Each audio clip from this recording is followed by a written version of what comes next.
All right, back for another portable Clint. All right, guys, this this girl had me fired on a show once. Not in the show, but on the show. All right, something like that. Anyway, ladies and gentlemen, Jim Bartels. Did I say it right? It sounded like you said Jim, but well, it's not Jim? No, it's not. Back out. Oh, no, I'm kidding. Jen Bartels. Yes. How are you? I'm good. I'm doing well. I'm here at the farmer's market, feeling farmerish. Right? Yes. Okay, I met you recently. I met you about a year and a half ago. We worked on a show together. It was your show. I came on board for 2 episodes called American Woman. Is this true? It is true, yes. Okay, I'm just making sure. Okay, but let's go all the way back. Okay. When, why, and how did you come out to Hollywood, California, land of dreams? Land of dreams. I came out, I started in North Carolina. I majored in Meisner. Sure. And then I moved to New York thinking I was going to do Broadway. Okay. And when I got there, I was like, no, I'm not. Because it's just, that hustle was not my passion. I love stage and theater, but I started doing comedy. So I got into Upright Citizens Brigade.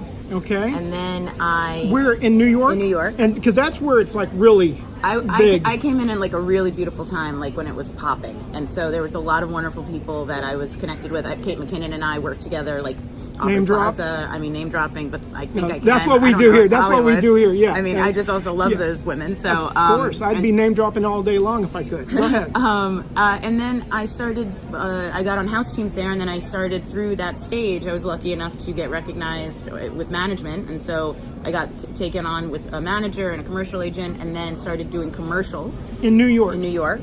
And no TV. I never did the Law and Order SVU. Wow. I don't think I could do it. I think that if I went, I'd be like, the body's in the other room. I don't know. I just don't know if I could do it. Like, I don't think I'm just like, I object. I don't know. But I can do it. If anyone in Hollywood sees this, I can also. Sure. And then I moved to LA. And at the same time, I tested for In Living Color. They were bringing back In Living Color, and so I got. Did they fully bring it back that time when they brought it back? They brought it back to where I filmed it, and thought I had made it. I booked it. I was one of the leads, and then Who else was in that group? Jermaine Fowler, who I went on to do Friends of the People with. Lil Rel Howery, who I went on to do another TV show with as well. Josh Duvendek, Callie Hawk, and am I missing someone else? I think that's it. I don't know. Okay. And then so we shot this show, and I thought I was like going to be really famous. Sure. And I bought Louboutins, which are those fancy red bottom shoes. And then the show didn't get picked up, and I didn't find out until I was on my way to Santa Monica to a commercial audition, and a reporter called and was like, so how do you feel that it's not getting picked up? And I was like, this is how you found out? Yeah. And then I returned the shoes. I couldn't return the shoes, so I sold them on eBay to someone in Japan. Really? Mm-hmm. Okay, if you don't mind me asking, how much did you pay and how much did you sell them for? $825 I paid because I got the basic ones. $2,500? No, $825. Oh, $825. And then I sold them for like $500. Probably I could have gotten more, but times were tough. The more you know. Okay. Yeah, the more you know. So then I started, and then from In Living Color, we had a wonderful management team that we started another TV show based on the speckles of that became Friends of the People, which was my first show I wrote, produced, and starred in. You wrote, produced, starred in. Yes.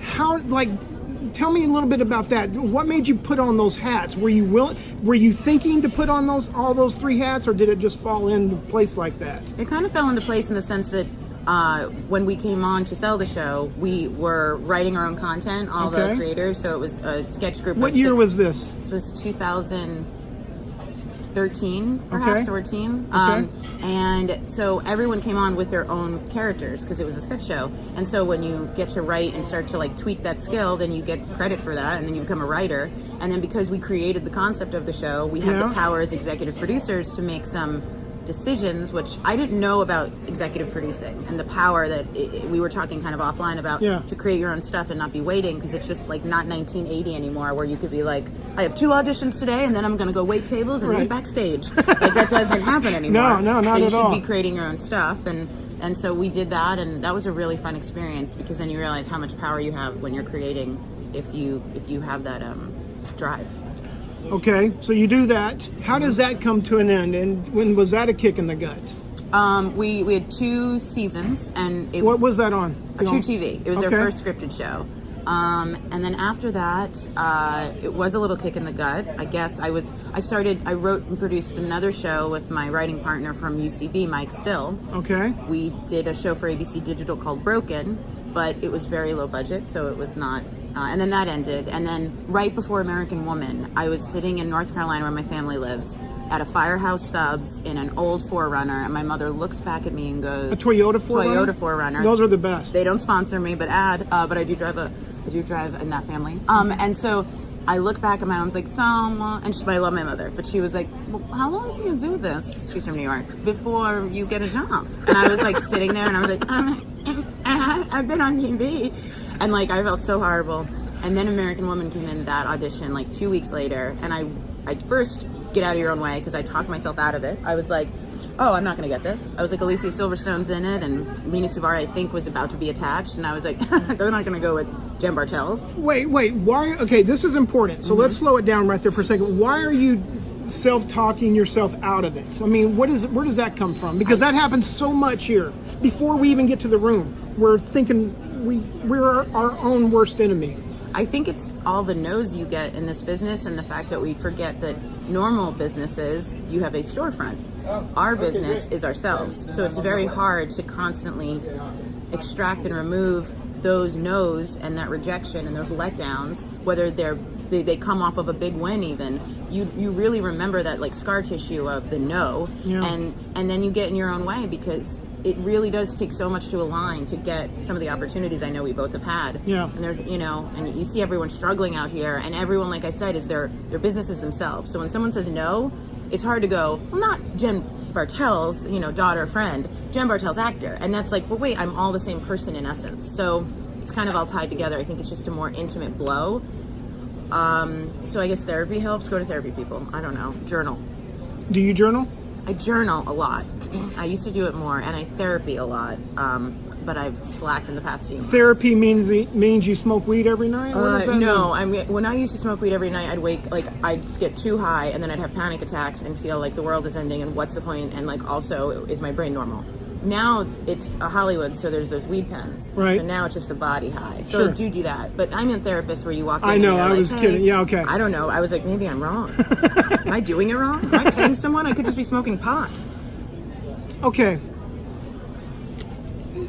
How often, when did you start? I don't want to make this about therapy. I don't. But let's just talk about that for 1 second. Did you start going there because of this business, or did you go to it before the business? I was straddling the business while still working a day job as a corporate consultant for Verizon. Okay. So I hated corporate life, but I was so good at it because I didn't want to do it. Sometimes when you don't want to do something, you really don't care. So everyone's like, you are just so fresh and innovative. And I'm like, I don't really want to be here. Yeah. So I moved up in that. And then at night I did comedy, and then I made my own schedule so I could dip out to auditions. Sorry, Verizon. And I started not sleeping because I knew that I wasn't doing what I wanted to be doing. And so I had some sleeping troubles. And that's when I got into therapy. And then I went to therapy for some relationship troubles. And then I think through time, it became more about, when I became a full working actor, how important it was to keep this sharp and healthy as it can be. There's a lot of actors out here going to therapy. Yeah, everyone should go to therapy. I think we live in these really fun cities, either New York or LA, but there's so much of middle America that there's still a stigma around therapy or mental illness or mental health, and I'm not a fan of that. One of the things I'm writing now is about anxiety. How often do you write? I write 3 to 4 times a week. I have a writing partner, and we make set times to meet and write. Although I love to talk, so the first 30 minutes is me talking. Sure. Yeah. You talking to her and her listening, or y'all are both talking? We are both talking. We are like two of the same people, but she has beautiful hair. She does? She has beautiful hair. Hi, Sam. Okay. I want to know a little bit more about how many big gigs did you have before American Woman? Most were self-made. So Living Color was big, but that went nowhere. But the heat behind it was huge because it could have been a big reboot. Okay. And then after that, Friends of the People, not a lot of people saw it because it was True TV. But you created that. You're totally responsible. There's 20 episodes there, and then ABC. Well, then I did a lot of like commercials and stuff. I did that as well, and then little guest stars. and then ABC Digital, which was, I thought, a really fun concept, but not a lot of people saw it. Yeah. So American Woman was, people in the industry knew who I was, but no one really knew who I was. You know, does that make sense? Yeah, like they were totally taking a makes chance sense. on someone that were like, where'd she come from? They do that a lot, and I was like, we've been here. You know, right, but until someone right. knows you, no one knows you. Okay, American Woman comes. You get the audition, right? How do you get this How do you get auditions? Through my team. So I have a manager. See, I've said this before. Yeah. People in Hollywood who have teams work. I have people. You have a team. That's what makes us different. I have a team, but I'm also just chilling at a farmer's market on, I don't even know what day it is, drinking water. So I have a team. Yeah, right, sure. Okay. You know, yeah. You know, LA Lakers are a team. Right. But, you know, team is loose. No, I'm very happy with them, but they also are big on finding the exact right roles for me. My agent's great because my agent, who I've had for quite some time, pushes me to take roles. My last two agents have pushed me to take roles I normally wouldn't take. When I saw American Woman, I was like, they had written her as like this blonde, bombshelly, like old school money. Like, I don't. She just wasn't what Diana ended up being, the character I portrayed. And so I was like, oh, I'm not gonna. And again, I got in my own way a little, but they were like, no, go and give it a read. And that's where my Meisner training kicked in too. I just, less was more. I wasn't very funny. I mean, I wasn't trying to be comedic. I just went in and did it. But I don't even know what the question was. Well, I don't either, but listen. Meisner Technique. Break that down for me in one paragraph, please. What is the Meisner Technique? Meisner Technique was created by Sanford Meisner, and I majored in it in college. And it was like, you go into this like classic New York style black box room, and you really, it's really about the behavior and the activity and the connection you have when you're truthfully acting in a scene. So you do all this work to get you where you need to be, and then if your instrument is ready, when you go into a scene, you're just playing in the scene. There is no, I mean, this is different for everyone. For me, there's no, everyone's like, how did you do, why did you do that? There's no calculated way. I was fully listening to you, and I know our relationship. And that's the pinch and the ouch of understanding it's not about me. I'm just listening and working off you. Okay. That's what we're doing right now. Yeah. So that's Meisner. I enjoy Meisner, and I think it really goes well with improv. Like, it was a wonderful choice I didn't know I was making when I went from Meisner and that specific concept or type of training right into improv, which is saying yes, being in the moment, heightening a scene, being fully present in what you're doing. Because you have to be you have to be on point and present to create and to, like believability. Okay. Now, going back to American Women, I like to see the whole picture. I know I asked you the question was, how did you get your auditions? Do they email it to you? Do they text you? They call you, first of all? If it's a big audition, they'll call me to make sure I got it. Like, which makes them think, I think sometimes they think I'm like, thinks that I'm like fishing or something. Or like, I'm just like, I don't know, at the mall and I'm like, I'll get it later. But no, like, I'm always excited and ready.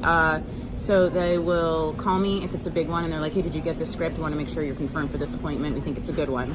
And then they send me an email. Usually the script's attached. I don't know if the script was attached for American Woman, I want to be honest. But the role that I read for and the role that became Diana were two very different roles. Okay, you auditioned for who? Who's your first audition for? My first audition was with John Levy, who's amazing, and he does Shameless and all of John Wells productions. And so I went into him, and I was about to leave. I wore these little bell bottoms, and I wore this little like 70s because outfit. It takes place in the 70s. 70s.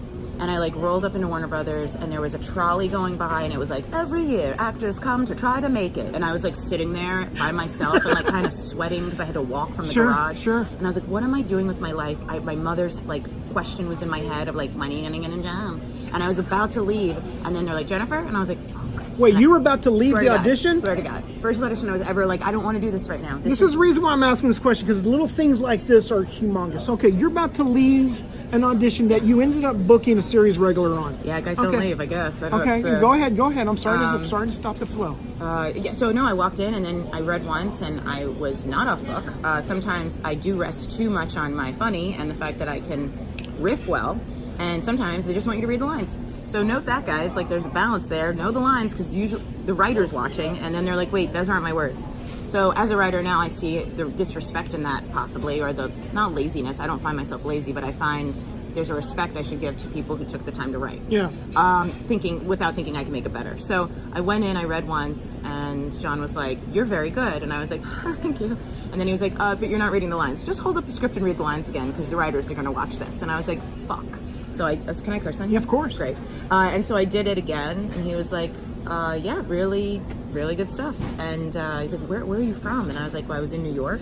Do you know he's interested because he's asking you questions now? It felt different. Sometimes, it felt different. It felt like he was he was very interested in who I was, and it was because of my acting and because of my training, and that felt really great. I love being recognized for my work. Yeah. Because I don't do well with the schmoozing. I don't do well with I don't do well with that side of the industry. I just think there is a place if you can be kind and honest and stay true to who you are, and you're good, someone will notice it, and you don't have to kind of sell yourself. We're already selling ourselves, so to do any more makes me feel gross. Sure.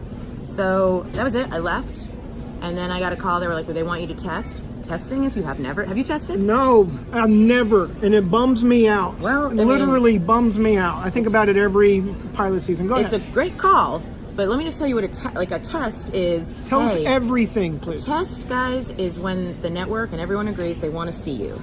And they want to see you, and you're going to come in and you're going to read with other people that are not maybe going for your part, that are definitely vying for the same role. You go in, and sometimes people look exactly like you, sometimes people are much more famous, and you just sit with them in this room, and they bring out contracts, and your team has already gone over how your life will change, how much money you will make each season.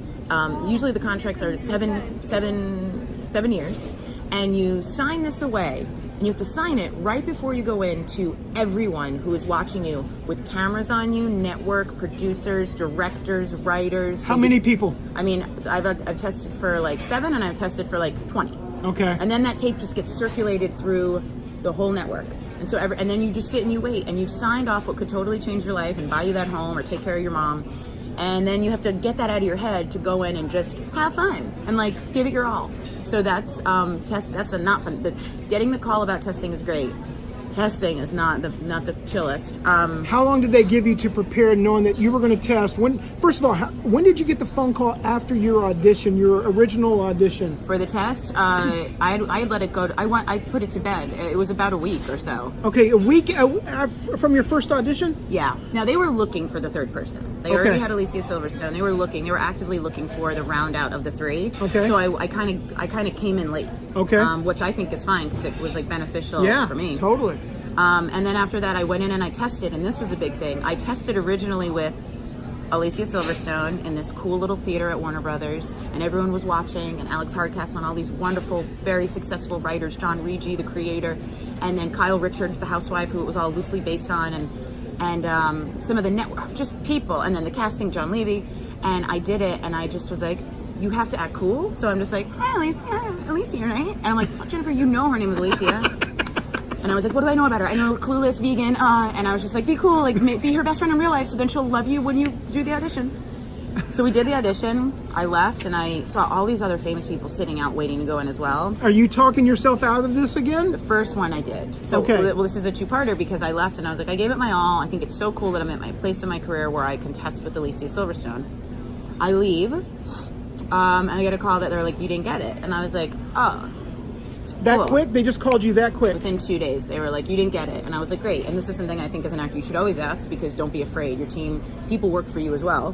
Why didn't I get it? Was there something I could have done? Could I have prepared more? Was there something I can work on? Now, if it's your face, fuck it. I mean, it's your face. It's who you are. But if it's something where they didn't feel you were as connected with the material, whatever the note was, this call, there was no note. They were just like, they don't know what they want. And I was like, well I can cut my hair. What do they need? So I let it go. I just let it go. And then I went, and then another week went by, and I got a call, and they were like, hi, Jen. They were wondering if you could come back in and test again. Oh boy. Okay, first of all, that week during that you thought you didn't book it, were you depressed? Were you thinking about giving up? Where were you? What was your frame of mind in that week? I mean, I go through a bout of depression. It's almost like weather on the 8s. So every few minutes I'm like, oh, and then something happens. On the 8s. Yeah. So I feel like everyone has those dark moments. So I had them, but no more or less than normally I get. I really thought I thought it was too big of a project for me. If I'm being brutally honest, I thought it was too big of a deal. So when they asked me to come back and test again, I was like, sure. But I had let it go. I had already mourned not getting the job. So I was totally calm when I went in that next time. Any new notes? Anything different this time? Nothing. Just do it exactly the same way. Okay. Went in, but I really do think that was helpful. I had let it. It's like when you get over a breakup and you really go. If I saw that person again, I wouldn't hate him. I wouldn't love him or her. Like I would just. I feel nothing. I felt nothing. I like walked in and knew the work. I knew I was present and ready for the material. But I was like, this thing already died in my heart. Like something I really wanted. Yeah. And I did it, and I came in, and I was like, hi, Jen Bartels, I love to audition for pilots, don't always book them. And I like, everyone was like, oh my God. And I just was like Jennifer Pryor, I just didn't care. And then I'd leave, and this is the best thing, and anyone that's ever had this happen, they ran after me. Oh boy. And I was like, once in your life. I was like, oh, and I like felt someone heavy behind me, and I was like, and also everyone knew me because I had gone in twice, which I hate this because being the other actors, I know they were like, well, why does she know everybody? Because normally I'm like, why does everyone have inside jokes? Why are you guys all that? Yeah, you guys already work together? I should go. I go get my own head with that. I'm like, oh, everyone's friends, and they called me in because they felt bad for me.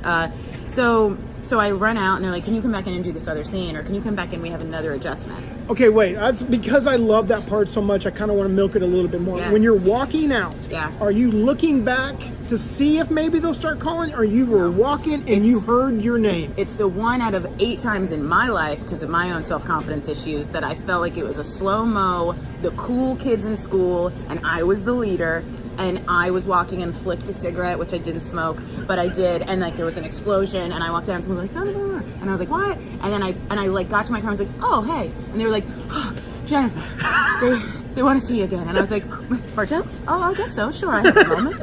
I didn't understand, but it was, and so I went in, and I was, I don't know, I was even more confident then, which is, you can't fake that, and so I went in and I did it, and 4 days later, I was in Larchmont on my way to get an iced coffee, which I do not need. Guys, I've had half a cup of coffee and I'm ready to run. I sat there and they called me and they did a joke, my team. They were like, well, you didn't love get the it. jokes. I love the jokes. And I'm like, you know what? I do know I got it. I know something happened because both of you called me. When a manager calls you, something bad has happened. Or it's about your whole life. When your agent and your manager call, you book something. I mean, that's not a steadfast rule, but that has been my thing. Yeah. So they tried to, like, my manager, who was wonderful at the time, was like, you didn't book it. I'm sorry. And they were like, sorry, Jen. And I was like, and they were like, yeah, you booked it.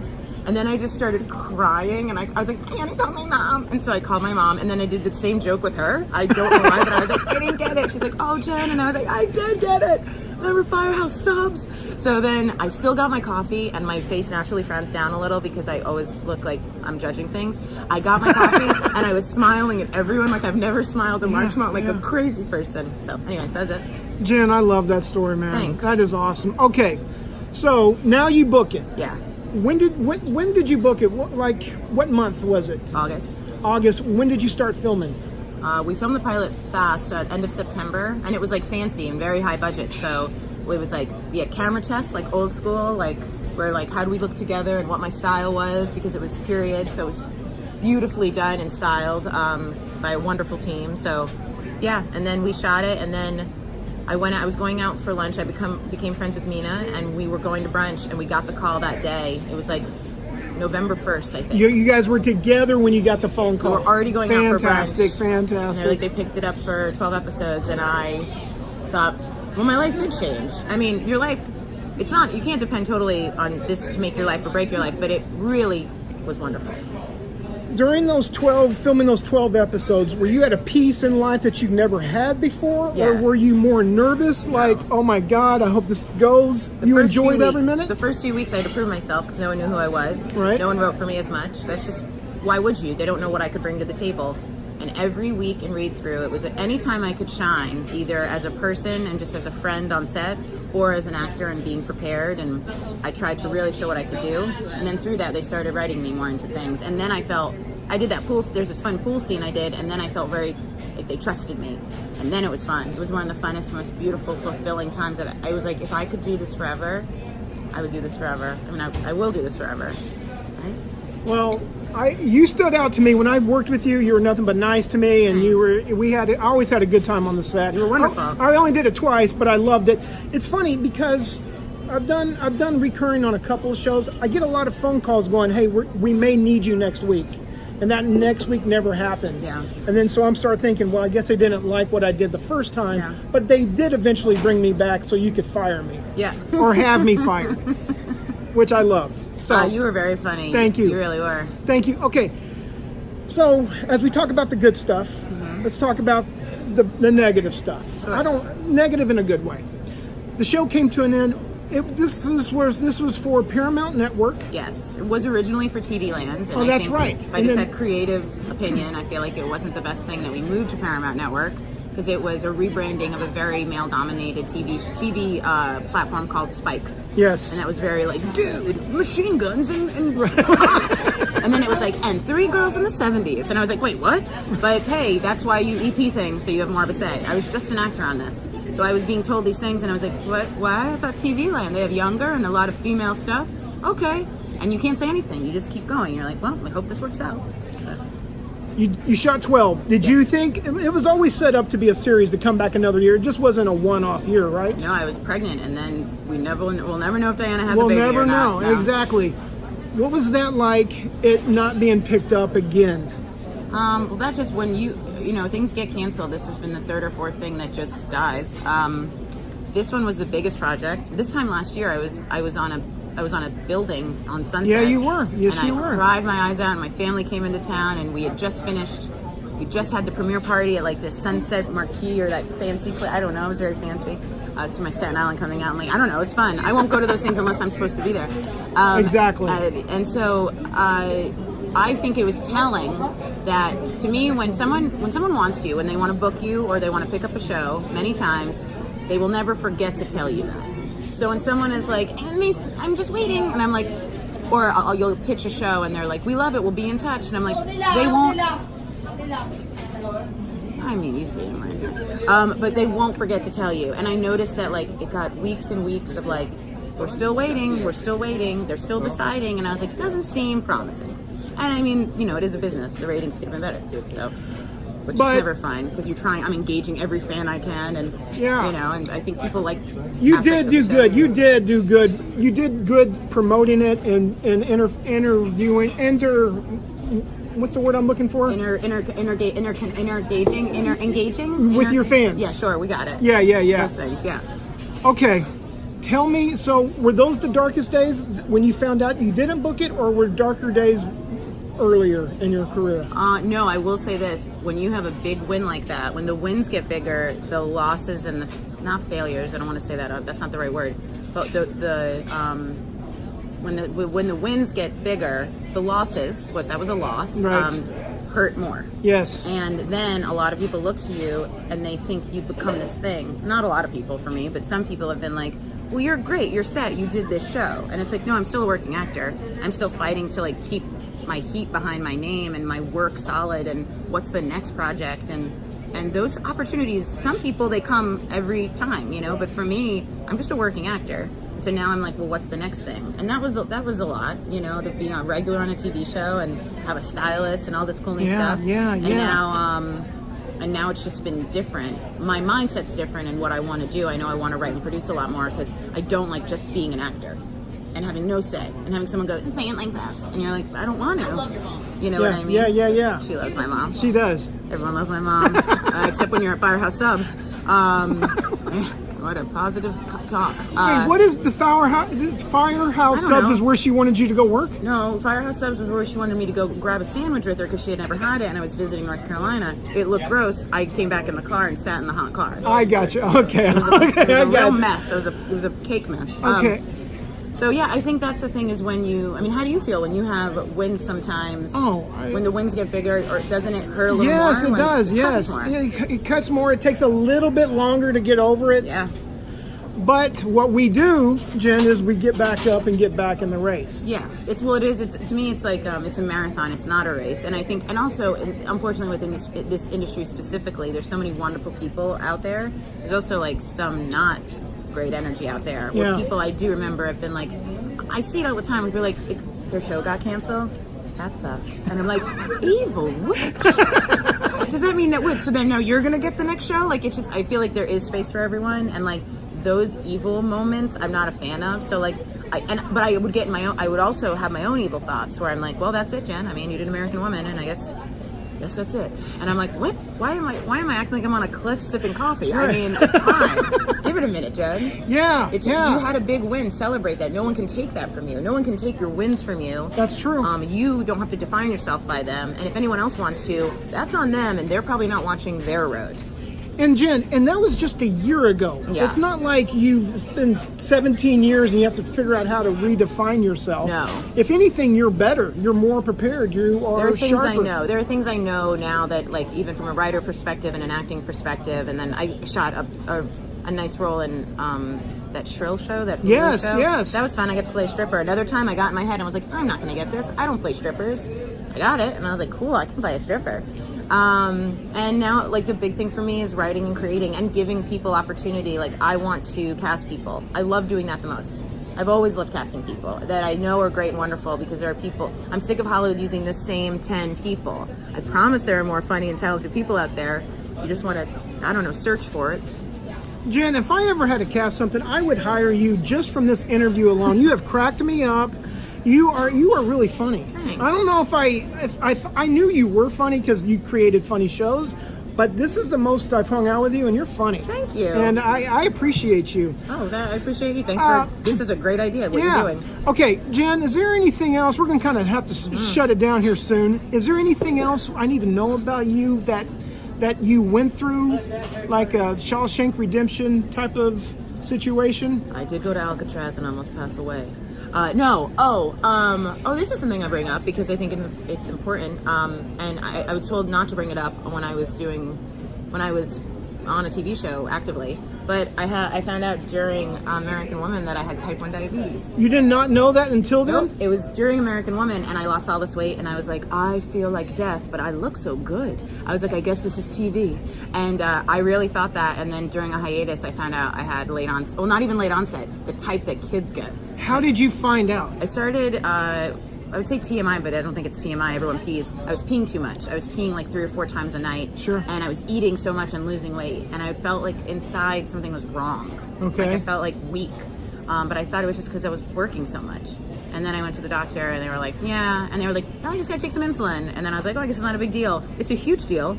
And everyone thinks I think it's also like a invisible illness. So I try to speak to it and have meetups and in my spare time break stigma around type 1. That's kind of reason why I brought up the question, because I Good knew... segue. I thought you were further with that. I was like, what is he getting at? And because you have taken it and brought awareness to it. Sure, yeah. So good for you. Thanks, yeah. Good for you. All right. I guess do that? No, we're gonna end it out here. Jen, do me a favor. Yes. Tell everybody bye out there. Hey guys, bye out there.